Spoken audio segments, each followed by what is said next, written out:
Hello everyone, welcome back again to the YouTube channel science is quick bytes. तो पिछली class में हमने fossil fuels के बारे में पढ़ा था कि वो क्या होते हैं, और उनमें से हमने एक फॉसिल फ्यूल के बारे में पढ़ा था, कोल के बारे में, कि कोल कैसे बनते हैं और उनके कौन कौन से प्रोडक्ट उनको डिस्ट्रक्टिव डिस्टिलेशन करके उनको निकाला जाता है। अगर आपने वीडियोज़ नहीं देखी है तो आप हमारे चैनल को सब्सक्राइब कर आप वहाँ पर जाकर देख सकते हो, और या हमारे डिस्क्रिप्शन में उनका लिंक दिया हुआ है, तो आप वहाँ पर भी जाकर देख सकते हो। तो आज जो हम पढ़ने वाले हैं दूसरे फॉसिल फ्यूल के बारे में पढ़ने वाले हैं, डैट इज़ हमारा पेट्रोलियम। तो चलिए इस वीडियो को शुरू करते हैं एक बड़ी सी स्माइल के साथ।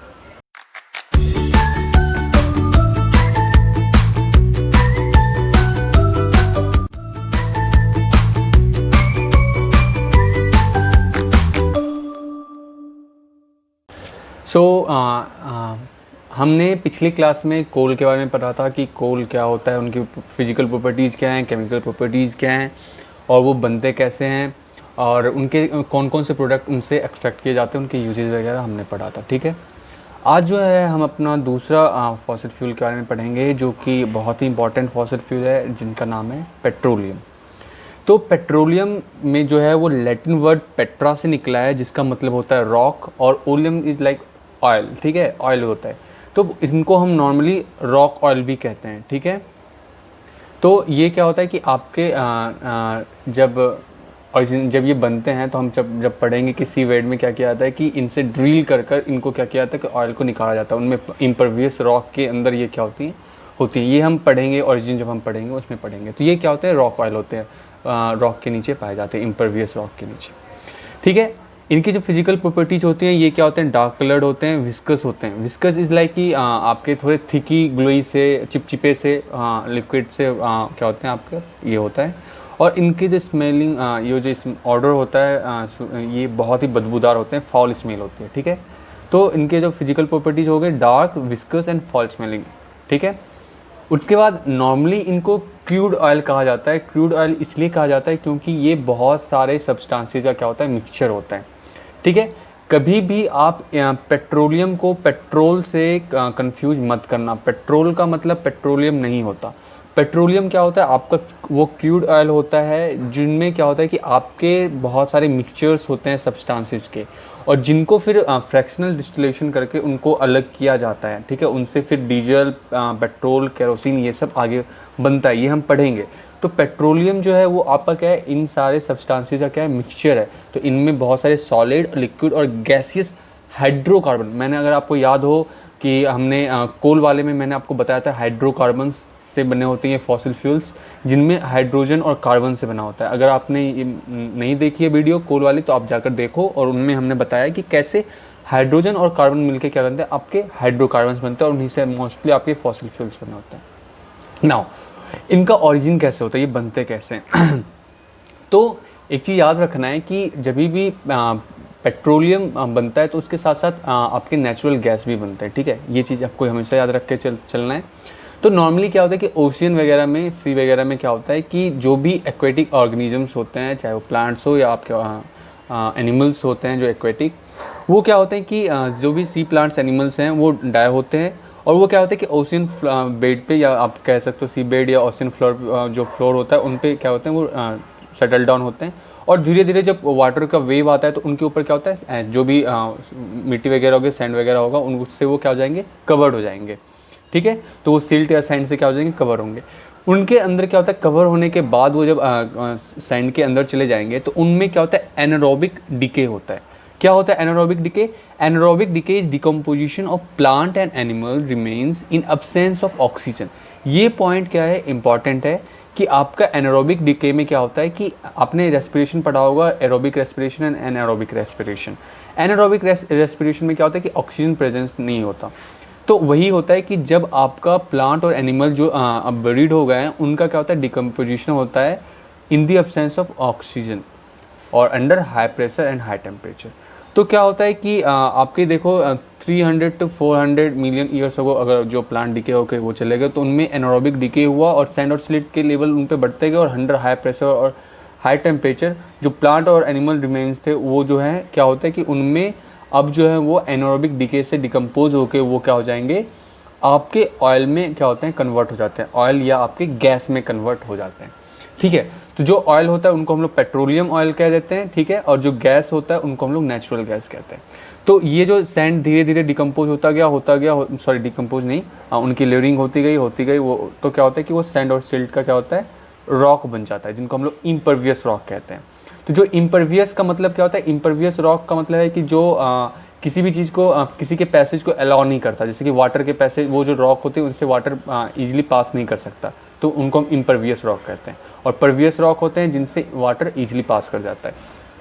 तो फिर इन्हीं रॉक को ड्रिल करके फिर क्या कहते हैं, ऑयल और गैस को निकाला जाता है। तो ये आपने समझ लिया कि कैसे वो पेट्रोलियम बनता है या नेचुरल गैस बनते हैं। तो कोल में आपने पढ़ा था कि जो मडी एरियाज़ में, आपके स्वैम्पी एरियाज़ में जो भी ट्रीज वगैरह बरीड हुए, तो वो टेरेस्ट्रियल वाले एरियाज़ में है ना। और जो पेट्रोलियम मोस्टली बनता है वो आपके कौन से एरिया है, एक्वेटिक, ओशियन में। तो ये डिफरेंसेस आप लिख सकते हो। इसके बाद जो अकरेंस है ये आपके जो है लगभग अर्थ सरफेस लेवल से 500 मीटर टू 200 मीटर नीचे क्या होते हैं, आपके डाउन क्या होते हैं, ये पाए जाते हैं बिटवीन इम्परवियस रॉक्स। तो जो मैं आपको बताया था इम्परवियस रॉक्स, तो ये जो रॉक्स होते हैं ये इम्परवियस रॉक्स होते हैं जिनमें वाटर इजीली पास नहीं कर सकता।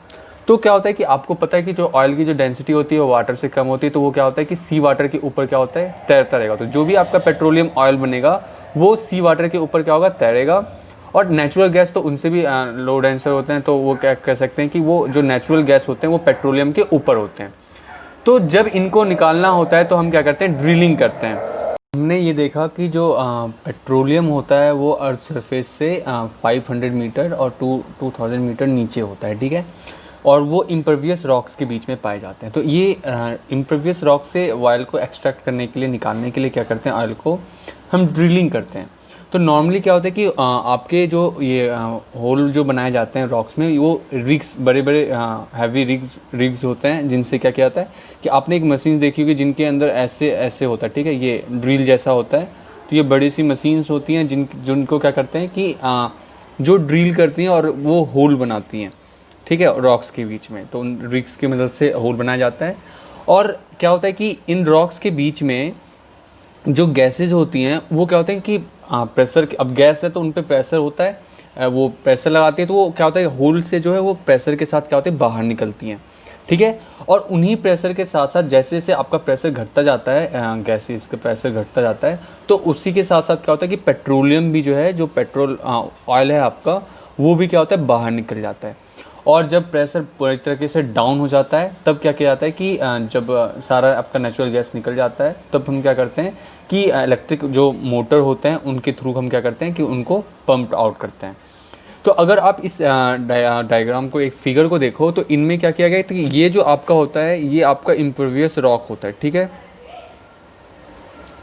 और इनमें ये यहाँ पे जो कैप रॉक है, ये कैप रॉक क्या होता है कि ये आपके डंबर, ये जो होता है आपका यू शेप्ड का क्या होता है आपका एक रॉक होता है, जिनके नीचे जो आपके गैस जो होते हैं वो प्रेजेंट रहते हैं, और इसी को हम लोग क्या कहते हैं, कैप रॉक कहते हैं। वो कैप लाइक स्ट्रक्चर बनाता है, इसीलिए क्या कहते हैं हम इसको, कैप रॉक कहते हैं। उसके बाद नीचे आपका रिजर्वायर रॉक रखा है। रिजर्वायर रॉक का मतलब हुआ कि जब वो रॉक, वो पार्ट आपका जहाँ पे क्या होता है कि आपके ऑयल वगैरह जो है रिजर्व रहते हैं, जहाँ पे जिन रॉक्स के ऊपर वो पाए जाते हैं। और सोर्स रॉक हो गया, जहाँ से क्या होता है कि सोर्स रॉक से आपके जहाँ पे ऑयल वगैरह जहाँ से बनते हैं। ठीक है, तो सॉइल, इसी सोर्स रॉक में क्या होगा कि आपके ऑयल या जो भी जो आपकी प्लांट मटेरियल्स या जो भी एनिमल मटेरियल जो डीके बरीड हैं आपके, वो सोर्स रॉक के नीचे होंगे। और रिजर्वायर रॉक क्या करेगा कि जो बन गया है, ऑयल वगैरह बनना है, उसको क्या करता है कि वो स्टोर करके रखता है, वहाँ पे आपके पाए जाते हैं। ठीक है, और कैप रॉक क्या होता है, कैप रॉक जो होता है वो गैस, जो नेचुरल गैस होता है उसके ऊपर जो रॉक पाए जाते हैं, जो कैप लाइक स्ट्रक्चर बनाता है, उनको हम लोग कैप रॉक कहते हैं। ठीक है, इसके बाद जो आपका आता है रिफाइनिंग। रिफाइनिंग में हम क्या करते हैं कि आपको मैंने बताया कि जो पेट्रोलियम होता है वो क्रूड ऑयल होता है, उसमें बहुत सारे मिक्सचर्स होते हैं, सॉलिड, लिक्विड और गैसियस सब्सटेंसेस के, हाइड्रोकार्बन्स के।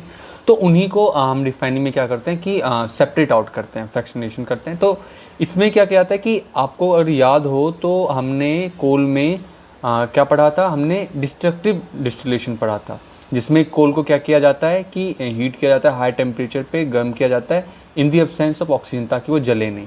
फ्रैक्शनल डिस्टिलेशन है कि पेट्रोलियम के जितने भी सब्सटेंसेस हैं, मिक्सचर हैं, उनको सेपरेट आउट करना, फ्रैक्शंस को सेपरेट आउट करना, और डिफरिंग इन बॉइलिंग पॉइंट। यहाँ पे क्या किया जाता है कि फ्रैक्शनल डिस्टिलेशन में एक बॉइलिंग पॉइंट का यूज किया जाता है। ठीक है, आपको बॉइलिंग पॉइंट पता है कि वह टेम्परेचर जिस पे क्या होता है कि आपका कोई भी सब्सटेंस या जो है वो क्या होता है वेपोराइज फॉर्म में या गैसियस फॉर्म में क्या हो जाता है, आपका चेंज हो जाता है। ठीक है, तो फ्रैक्शनल डिस्टिलेशन में be defined as separation of petroleum का सेपरेशन इनटू इट्स फ्रैक्शंस। जो इन चीज़ों से ये मिलकर बना है उनमें क्या करना, सेपरेट करना, डिफरिंग इन बॉइलिंग पॉइंट, जो क्या करते हैं बॉइलिंग पॉइंट में डिफर करते हैं। तो आपको बॉइलिंग पॉइंट पता है। तो ये जो फ्रैक्शनल डिस्टिलेशन किया जाता है वो फ्रैक्शनेटिंग आपके टावर में किया जाता है। तो आप ये देख सकते हो यहाँ पे एक फ्रैक्शनेटिंग टावर दिखाया गया है, जिनके अंदर क्या किया जाता है कि हीट प्रोड्यूस की जाती है, और जो भी पेट्रोलियम क्रूड ऑयल होता है उनको हीट किया जाता है। तो इनमें जो दो बेसिक प्रोसेस जो इंपॉर्टेंट होते हैं वो होते हैं वेपराइजेशन और कंडेंसेशन। वेपराइजेशन आपको पता है कि कन्वर्जन ऑफ लिक्विड या सॉलिड इनटू वेपर्स, और कंडेंसेशन क्या होता है, एक्चुअली लिक्विड होता है, आपके लिक्विड को गैस में कन्वर्ट करना, वेपर्स में कन्वर्ट करना क्या कहलाता है, वेपराइजेशन कहलाता है। ठीक है, और ये भी आपने पढ़ा होगा कि जो सॉलिड अगर डायरेक्ट गैसेस में कन्वर्ट हो जाता है तो उसको हम लोग क्या कहते हैं, सब्लिमेशन कहते हैं। ये सब आपने पढ़ा हो। कंडेंसेशन क्या होता है, कंडेंसेशन होता है कि जो वेपर्स होते हैं उनको फिर से लिक्विड फॉर्म में कन्वर्ट होना, और उनको हम लोग क्या कहते हैं, कंडेंसेशन कहते हैं। ठीक है, तो जो इनमें इन्हीं चीज़ों का यूज किया जाता है। और एक चीज़ आपको ये बेसिक पता होना चाहिए कि जो यहाँ पे क्या कहता है कि यहाँ से देखो क्रूड ऑयल डाला गया, फिर इनको हीट किया गया और ये वेपर्स के फॉर्म में जाते हैं। तो जो वेपर्स होते हैं, तो मैंने कहा कि इनके जो फ्रैक्शंस होते हैं उनके अलग अलग बॉइलिंग पॉइंट्स होते हैं। तो जिनका बॉइलिंग पॉइंट हाइयर होगा वो बहुत जल्दी कंडेंस कर जाएंगे। मतलब वो क्या होगा कि बॉइलिंग पॉइंट जिनका हाइयर होगा वो जल्दी कंडेंस करेंगे, और जिनका लोअर बॉइलिंग पॉइंट होगा, जो तुरंत वेपर्स में क्या हो जाते हैं, चेंज हो जाते हैं, वो क्या होंगे कि आपके धीरे धीरे कंडेंस होंगे और फ्रैक्शनली क्या होंगे, कंडेंस होंगे। तो ये जो आप अलग अलग कंडेंसेशन देख रहे हो वो क्या हो रहा है कि आपके फ्रैक्शनली क्या हो रहा है, कंडेंस हो रहे हैं, और अलग अलग प्रोडक्ट्स फिर आपको मिलते हैं। कुछ जो होते हैं वो आपके कंडेंस नहीं होते, वो वेपर्स के फॉर्म में ही रह जाते हैं। जैसे कि ये आपके ये रिफाइनरी गैस वगैरह जो है, जो एलपीजी हम आगे पढ़ेंगे, वो क्या होता है कि वो वेपर्स के फॉर्म में रह जाता है, वो कंडेंस नहीं हो पाता। तो इसीलिए क्या कहता है कि वो उनको हम जो फ्रैक्शनेटिंग टावर होता है उनके ऊपर से हमको एक्सट्रैक्ट आउट कर लेते हैं। तो एक एक करके हम ये जो पेट्रोलियम का फ्रैक्शन हम एक्सट्रैक्ट आउट करते हैं उनके बारे में हम पढ़ते हैं। तो जो सबसे पहला, अगर आप इसमें देखो तो सबसे पहला आपका जो रेसिड्यू लिखा है वो रेसिडुअल ऑयल ही होता है, जिनका जो बॉइलिंग पॉइंट होता है वो 400 डिग्री सेल्सियस से भी ज़्यादा होता है। तो मैंने कहा आपको कि जिनका बॉइलिंग पॉइंट सबसे ज़्यादा वो क्या होगा, बहुत जल्दी कंडेंस होंगे, सबसे जल्दी कंडेंस होंगे। तो ये जो रेसिड्यू वाले हैं ये क्या होते हैं कि सबसे जल्दी क्या हो जाते हैं, कंडेंस हो जाते हैं। तो रेसिडुअल ऑयल में आपके अलग अलग तरह के प्रोडक्ट मिलते हैं, जैसे कि आपका एस्फाल्ट होता है। एस्फाल्ट जो होता है वो ब्लैक स्टिकी सेमी सॉलिड होता है, ग्लूई सा होता है, विस्कस सा होता है, और ये नॉन वोलेटाइल होते हैं। नॉन वोलेटाइल कहने का मतलब क्या होता है कि वैसे सब्सटेंस जो ईजिली जो है आपके वेपर्स में कन्वर्ट नहीं होते। ठीक है, वोलेटाइल सब्सटेंस वैसे सब्सटेंस को कहते हैं जो वेपर्स में ईजिली, जिनका वेपराइजेशन ईजिली हो जाता है।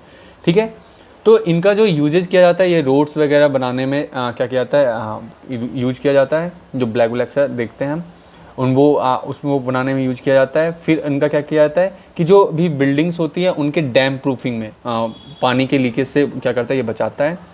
उसके बाद जो भी इलेक्ट्रिक पोल्स वगैरह की इनकी कोटिंग की जाती है, क्योंकि इनकी वजह से क्या होगा कि ये आपके वाटर और ऑक्सीजन को आयरन जो भी पोल वगैरह होंगे, मेटल्स जो होंगे, उनसे रिएक्ट करने नहीं देगा, तो आपका रस्टिंग से भी ये बच जाता है। ठीक है, फिर आपका आता है पैराफिन वैक्स। पैराफिन वैक्स जो होता है वो वाइट कलर का सेमी सॉलिड होता है, और इनका यूज़ जो है वैसलीन या ऑइंटमेंट, जितने भी मलहम वगैरह देखते हो, इनमें सब में आपका पैराफिन वैक्स होता है। कैंडल्स वगैरह जो होते हैं उनमें पैराफिन वैक्स का यूज किया जाता है। जो भी वैक्स पेपर या मैस्टिक लगाते हैं उनमें क्या करते हैं, पैराफिन वैक्स का यूज किया जाता है। इसके साथ साथ इसको ग्रीस जैसा यूज किया जाता है, जो ग्रीस से हम लुब्रिकेटिंग करते हैं उनके जैसा यूज किया जा सकता है। लुब्रिकेटिंग का मतलब होता है कि जब हम क्या करते हैं, लुब्रिकेशन करते हैं, जैसे कि आप पढ़ोगे फ्रिक्शन एक होता है, तो उसकी वजह से क्या होता है कि मशीन्स वगैरह जो हैं घिस जाती हैं, तो उसी से बचाने के लिए हम ग्रीजिंग करते हैं। ठीक है, कॉस्मेटिक्स वगैरह जितने भी ब्यूटी प्रोडक्ट्स होते हैं उनमें आपका यूज किया जाता है। ठीक है। और आप मैनिक्योर पेडिक्योर सुनते होगे, तो पैराफिन वैक्स के पेडिक्योर वगैरह भी होते हैं, मैनिक्योर वगैरह भी होते हैं, तो वो ब्यूटी हाँ जितने भी रिलेटेड होते हैं उनमें आपका पैराफिन वैक्स यूज़ किया जाता है। इसके बाद तीसरा जो रेसिडुअल ऑयल है उसमें आपका लुब्रिकेटिंग ऑयल होते हैं, तो ये नॉर्मली आपके थिक विस्कस ऑयल होते हैं, ठीक है। तो अगर आप इसको ध्यान से देखो तो ये क्या है, एस्फाल्ट थोड़ा सेमी सॉलिड है, पैराफिन वैक्स भी सेमी सॉलिड होता है, और अगर देखा जाए तो एस्फाल्ट जो है पैराफिन वैक्स से ज़्यादा हार्ड होता है, फिर थोड़ा सा सॉफ्ट होता है पैराफिन वैक्स, और लुब्रिकेटिंग ऑयल जो होते हैं वो लिक्विड होते हैं। तो धीरे धीरे हम सॉलिड से लिक्विड की तरफ बढ़ रहे हैं। तो ये क्या होता है, थिक विस्कस ऑयल होता है, और ये क्या होते हैं, लुब्रिकेंट्स के जैसे यूज किए जाते हैं। तो जितने भी मशीन्स वगैरह होते हैं उनमें लुब्रिकेंट लगाए जाते हैं ताकि उनमें फ्रिक्शन वगैरह क्या हो, कम हो, ठीक है। उसके बाद जो फ्यूल दूसरा आपका फ्रैक्शन होता है उसको हम लोग फ्यूल ऑयल कहते हैं।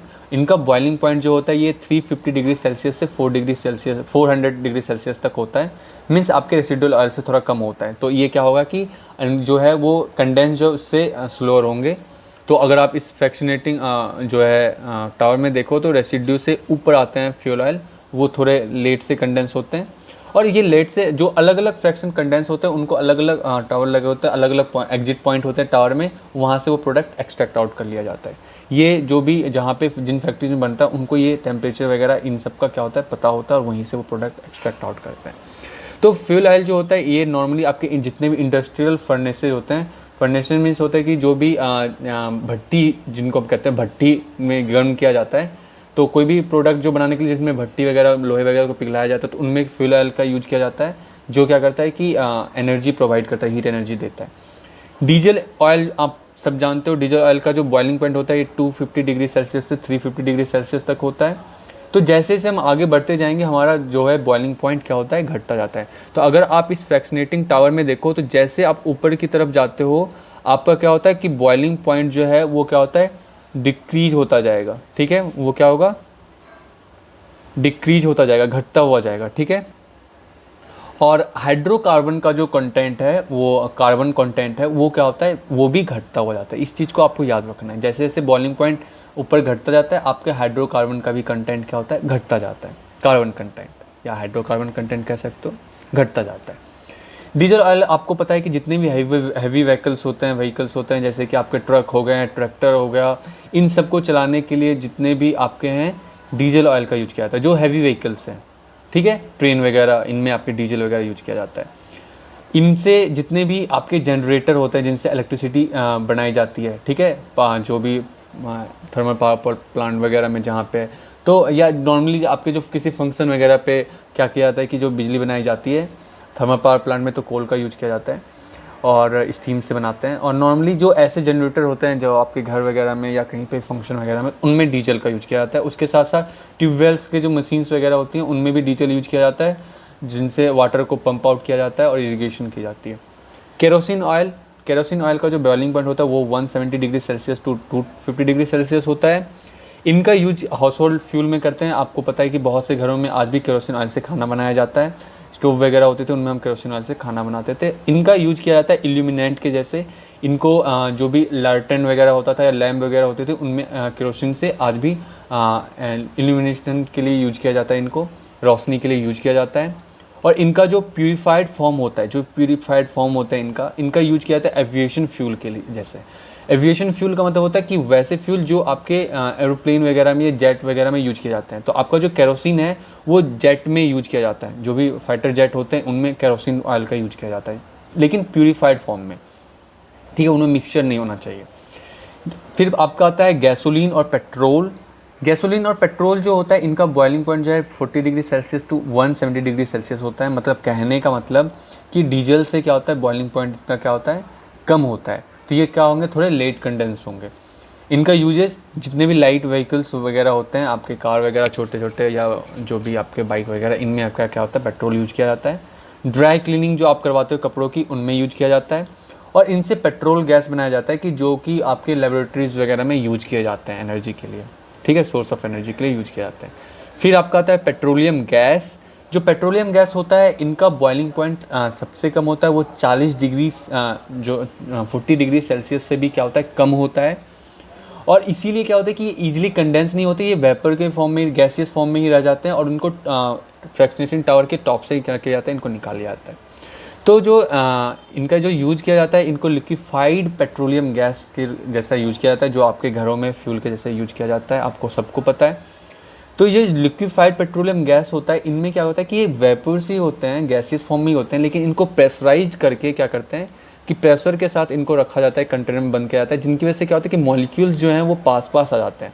तो आपको पता है कि जो मॉलिक्यूल्स जो होते हैं या पार्टिकल्स होते हैं वो लिक्विड में क्या होता है थोड़े दूर दूर होते हैं, और गैसियस में क्या होते हैं थोड़े ज़्यादा दूर होते हैं। तो लेकिन जब इनको प्रेशर के साथ अगर आप इस पर प्रेशर लगा देते हो तो सारे मॉलिक्यूल्स क्या हो जाते हैं, पास पास आ जाते हैं। तो जो वेपर्स होता है वो क्या होता है, लिक्विड फॉर्म में आता है, इसीलिए इनको कहा जाता है लिक्विफाइड, कि इनको लिक्विड फॉर्म में क्या किया है, कन्वर्ट कर दिया गया है। फिर इनका पेट्रोल के मैन्युफैक्चर में क्या किया जाता है, इनका यूज किया जाता है। और फिर पेट्रोलियम गैस को जो है आप डिकम्पोज करके उनको ब्रेक डाउन करके उनको आप कार्बन और हाइड्रोजन में तोड़ सकते हो, ठीक है। और क्योंकि ये नॉर्मली हाइड्रोकार्बन से ही बने होते हैं तो कार्बन और हाइड्रोजन में तोड़ सकते हो। और जो कार्बन होता है उनका यूज किया जाता है टायर इंडस्ट्री में एज अ फिल्टर, ठीक है। फिल्टर के जैसे कार्बन फिल्टर्स होते हैं उनका यूज किया जाता है टायर इंडस्ट्रीज में। और हाइड्रोजन का यूज आप कर सकते हो जो भी नाइट्रोजिनस फर्टिलाइजर्स वगैरह होते हैं, अमोनिया वगैरह, यूरिया वगैरह, इनमें क्या किया जाता है, इनका यूज किया जाता है। फिर आपने पढ़ा कि जो पेट्रोलियम जब बनता है तो उसके ऊपर जो है नेचुरल गैसेज भी बनती हैं। तो नेचुरल जो गैस होते हैं ये आपकी क्रूड ऑयल के साथ ही क्या होते हैं, बनते हैं। ये इजी टू ट्रांसपोर्ट होते हैं क्योंकि जो ये गैसेस फॉर्म में होते हैं तो ये इनको आप पाइपलाइन के थ्रू क्या करते हैं, ईजिली ट्रांसपोर्ट कर सकते हो, ठीक है। इनमें मेनली जो होता है वो मीथेन होता है। और एक आपने मीथेन के बारे में ये भी पढ़ा होगा, मिथेनोजेन बैक्टीरिया के बारे में पढ़ा होगा, आपने 7th क्लास में पढ़ा होगा मिथेनोजेन बैक्टीरिया। ये जो होता है आपके रूमिनेंट जो भी होते हैं, जो घास वगैरह खाते हैं, उनके गट में क्या होता है, गट में क्या होता है, प्रेजेंट होता है। और उनको क्या करता है कि वहाँ पे उनको मिथेनोजन से जो होते हैं वो मिथेन प्रोड्यूस करते हैं। इसीलिए कहते हैं कि जो गोबर वगैरह होता है उनमें मिथेन आपका प्रेजेंट होता है, उनको एज ए गोबर गैस यूज किया जाता है। तो वो मिथेनोजेन बैक्टीरिया जो होते हैं वो किसी भी आपके ऑर्गेनिक सब्सटेंस को मीथेन में कन्वर्ट करते हैं। तो ये एक्स्ट्रा मैंने ये ऐसे है। इसके बाद बेनिफिट्स क्या होते हैं, तो नॉर्मली क्या होता है कि जो भी नेचुरल गैस होते हैं वो आपके कम्प्लीटली बर्न होते हैं। तो एक चीज़ आप समझ लो कि जो भी हाइड्रोकार्बन अगर कम्प्लीटली बर्न होगा वो उतना ही कम अमाउंट ऑफ कार्बन डाइऑक्साइड क्या करेगा, रिलीज करेगा और टॉक्सिक सब्सटेंसेस रिलीज करेगा, ठीक है। अगर कोल जो है, कोयला अगर पूरी तरीके से बर्न ना हो तो वो क्या करेगा, एक तो वो काला धुआं निकालेगा और टॉक्सिक सब्सटेंसेस निकालेगा, ठीक है। और आपको पता भी है कि अगर ऑक्सीजन की कमी होती है, अच्छे से बर्न नहीं होता, कार्बन मोनोऑक्साइड भी रिलीज होता है, जो कि क्या है, एक तरीके से हमारे बॉडी के लिए टॉक्सिक है, जहर का काम करता है। इसके साथ साथ दूसरा फ़ायदा ये होता है कि अगर ये कम्प्लीटली बर्न करता है उसके साथ साथ ये बहुत ज़्यादा अमाउंट में हीट एनर्जी प्रोड्यूस करता है, ठीक है। तो एक फ़ायदा ये होगा। तो इसकी वजह से क्या होगा कि पॉल्यूशन कम होगा और इससे आपको ज़्यादा एनर्जी मिलेगी, तो ज़्यादा एफिशिएंट है। एक आपका नेचुरल गैस होता है जिनको कंप्रेस्ड करके, प्रेशराइज्ड करके क्या किया जाता है, बनाया जाता है, जिसको हम लोग कहते हैं CNG, कंप्रेस्ड नेचुरल गैस। और आप सबको पता है कि जो दिल्ली में जितनी भी बसेस चलती हैं ये CNG वाली चलती हैं। तो इनका जो यूज़ किया जाता है तो नॉर्मली इनके कुकिंग एज अ कुकिंग आपके हाउस होल्ड फ्यूल के रूप में यूज किया जाता है खाने बनाने के लिए। दूसरा जितने ट्रांसपोर्टेशन के लिए हेल्प किया जाता है, ये ग्रीन एक तरीके से कह सकते हो फ्यूल होते हैं जिनसे आपके पॉल्यूशन कम होता है, ठीक है। ये नहीं कह रहा कि पॉल्यूशन होगा ही नहीं, लेकिन पॉल्यूशन बहुत हद तक क्या होता है, कम होता है। इंडस्ट्रीज़ जो हैं इंडस्ट्री में यूज किया जाता है, आपके प्लास्टिक इंडस्ट्री में यूज किया जाता है, फर्टिलाइजर्स में यूज किया जाता है। फिर इनका पावर जनरेशन में भी यूज किया जाता है। तो जो भी थर्मल पावर प्लांट्स होते हैं वहाँ पे आप पावर जनरेशन में क्या करते हो, इनका यूज कर सकते हो। तो एक चीज़ ध्यान दो बच्चे कि जो पॉल्यूशन का मतलब क्या होता है। पॉल्यूशन जो होते हैं वो होता है कि addition of any unwanted substances, ठीक है। तो आपके जो फ्यूल वगैरह हैं वो तो सब्सटेंसेस वो आपके एयर में तो मिल ही रहा है, कार्बन डाइऑक्साइड जरूरी नहीं है, लेकिन ज़रूरी है, लेकिन वो क्या है कि ज़्यादा अमाउंट में नहीं होना चाहिए। तो CNG जो जितना कार्बन डाइऑक्साइड रिलीज कर रहा है वो तो चलेगा, वो कम है, लेकिन अगर आप ट्रीज अगर काटते जाओगे तो वो जो भी कार्बन डाइऑक्साइड रिलीज हो रहा है उसको एसिमुलेट कर ही नहीं पाएगा प्लांट्स, क्योंकि कार्बन डाइऑक्साइड को कौन एसिमुलेट करता है, प्लांट एसिमुलेट करता है। तो वो एक ऑक्सीजन और कार्बन डाइऑक्साइड का बैलेंस बना रहता है।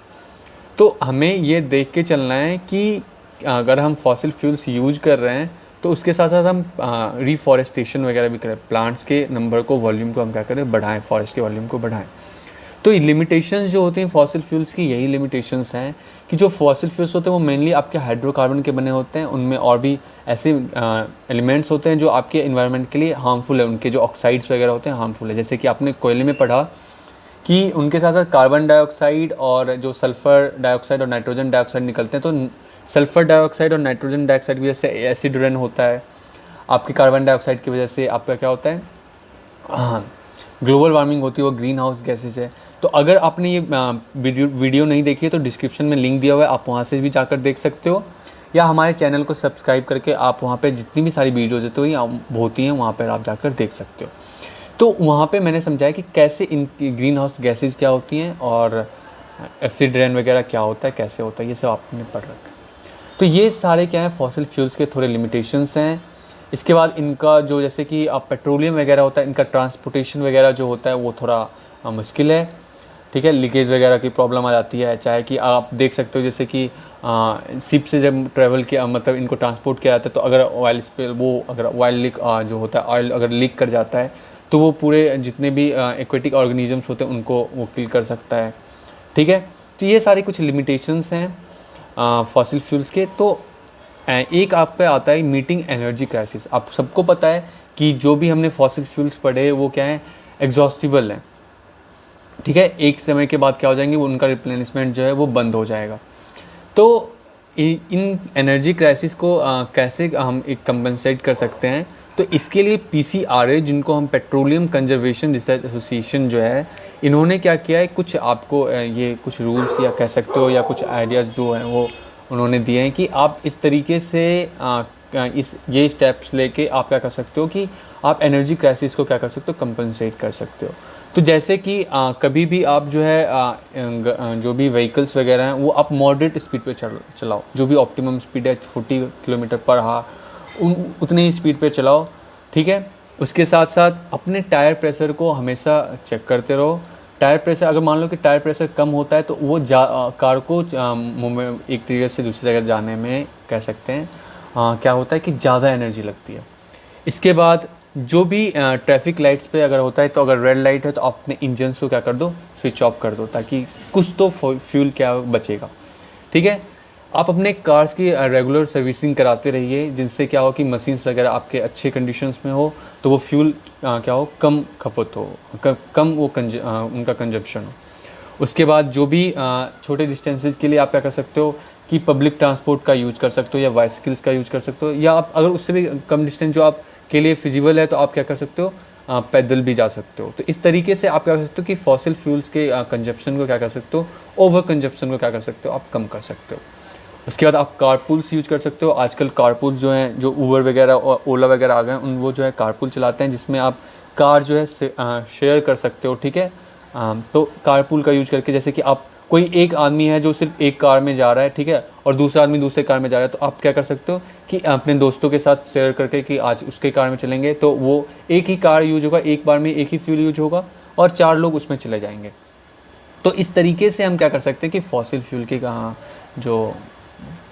जो उनकी क्राइसिस हैं एक तरीके से जो ख़त्म हो रहे हैं, तो उनको हम क्या कर सकते हैं, कंपनसेट कर सकते हैं। आई होप कि आपको ये वीडियो समझ में आई हो, ये लर्निंग सेशन आपके लिए यूज़फुल रहा हो, आपको समझ में आया हो।